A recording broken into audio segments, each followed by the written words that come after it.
Поставеноста на изборниот систем, односно користењето на Донтовиот метод при пресметување на мандатите, како и поделбата на државната територија во 6 изборни единици, без никаква дилема, се проблеми кои ја намалуваат можноста за успех на малите политички партии и одат во корист на големите партии.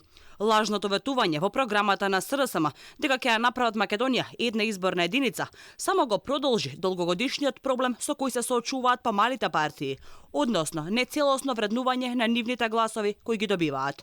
Практично значи дека во ваква состојба огромен дел од гласовите кои би ги освоиле помалите политички партии пропаѓаат, бидејќи самиот модел на 6 изборни единици, како што предупредуваат дел од експертите, е погубен за помалите партии. Многу гласови се губат. По некои груби проценки тоа оди до 80.000 изгубени гласови. Тоа не се изгубени, тоа им се придодадени гласови на другите партии незаслужено.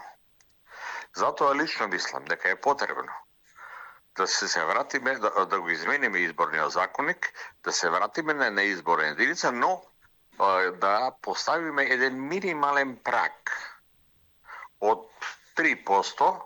И професорот Владимир Божиновски со сличен став. Треба да имаме една изборна единица и изборен праг, бидејќи вака гласот кој го добиваат помалите партии во секоја изборна единица различно вреди, а тоа не е демократски. Системот со 6 изборни единици различно го вреднува гласот на граѓаните, со што директно задира во основната демократска, основниот демократски постулат, а тоа е дека еден глас вреди еднакво за сите. Кај нас не е така.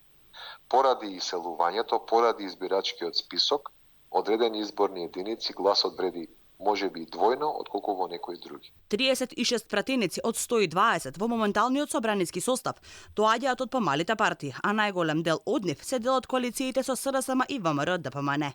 Промената на изборниот модел одамна ја заговараат помалите партии, додека владеачките СРСМ и ДУИ според досегашните постапки само декларативно се согласни со ова барање. Дури го ветија, но никогаш не го исполнија.